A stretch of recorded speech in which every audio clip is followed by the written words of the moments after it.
সকলকে রথযাত্রার অভিনন্দন জানাই। আমি কিভাবে রথ পুজো করলাম বাড়িতে আপনাদের দেখাচ্ছি। বাড়িতেই খাজা করে নিয়েছি।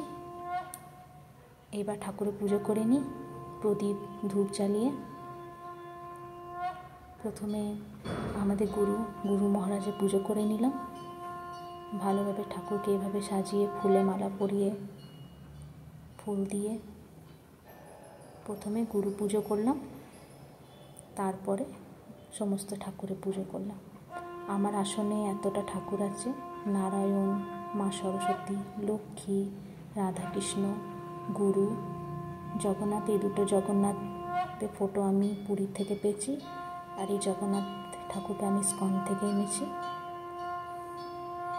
এইভাবে ঠাকুর আমি ভোগ দিলাম, খাজা, গজা, গুজিয়া, খই, বাতাসা, ফল, মিষ্টি দিয়ে ঠাকুরকে সকালে ভোগ নিবেদন করলাম। এই জায়গা ঠাকুরের মাসি বাড়ি প্রতিষ্ঠিত করেছি। ঠাকুর ভ্রমণ করে আসবেন আর এই জায়গায় এসে বসবেন, আর কিছুটা দিন এই জায়গায় বিশ্রাম করবেন। এবার ঠাকুরকে আমি ছাদের মাথা থেকে ভ্রমণ করে নিয়ে আসছি।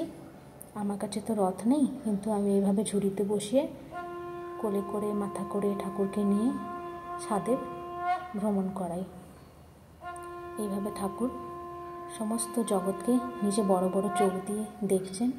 প্রত্যেকটা মানুষের উপরে যেন ঠাকুরের দৃষ্টি পড়ুক, প্রত্যেকটা মানুষ যেন সুস্থ থাকুক, ভালো থাকুক। জগন্নাথ স্বামী নয়ন পথগামী, নয়ন পথগামী ভব তুমি। জগন্নাথ স্বামী নয়ন পথগামী, নয়ন পথগামী ভব তুমি। জগন্নাথ স্বামী নয়ন পথগামী, নয়ন পথগামী ভব তুমি।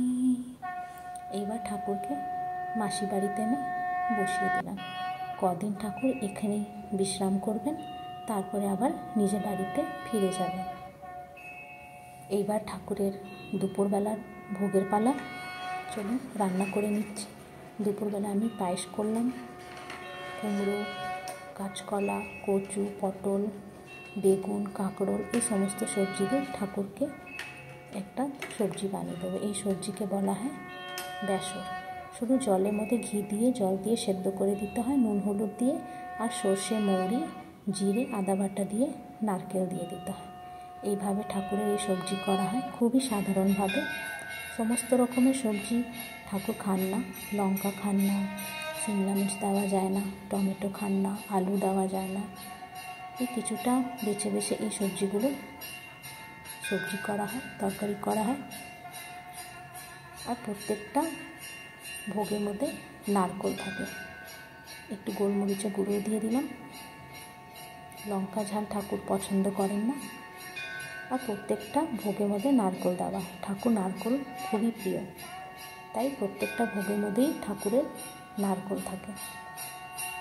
এইভাবে আমি তরকারি করে নিলাম ঠাকুরের জন্য, পায়েস করে নিয়েছি, চাটনি করে নিলাম। এইবার খিচুড়ি করে নিয়েছি। মুগ ডাল, আতপ চাল, গরম মশলার মধ্যে শুধু একটু নুন হলুদ জিরে গুঁড়ো দিয়ে সেদ্ধ করে নিতে হয়। একটু ড্রাই ফ্রুটস দিয়ে দিতে হয়, আর নারকেল গুঁড়ো দিয়ে ভালোভাবে এই খিচুড়িটা মাখা মাখা মতন করে নিলাম। আর 5 রকমের ভাজা করেছি: বেগুন, পটল, কুমড়ো, কাঁকরোল আর পাঁপড় ভাজা। এবার ঠাকুরের দুপুরবেলার ভোগ নিবেদন করে দিই। প্রথমে গুরু মহারাজকে আর সমস্ত ঠাকুরকে আমি ভালোভাবে ভোগটা সাজিয়ে নিবেদন করলাম। এইভাবে বাড়িতে রথযাত্রাতে পুজো করতে খুবই ভালো লাগে। আপনারা কিভাবে পুজো করেন বাড়িতে নিশ্চয়ই আমাকে কমেন্টস করে জানাবেন। আর শেষে ঠাকুরকে একটু মুখশুদ্ধি দিলাম, পান। আর এইভাবে আমার এই দুপুরবেলা অবধি জগন্নাথ, বলরাম আর সুভদ্রার পুজো হলো। আমার সাথে একবার আপনারা সবাই বলুন: জয় জগন্নাথ, জয় বলরাম, জয় মা সুভদ্রা।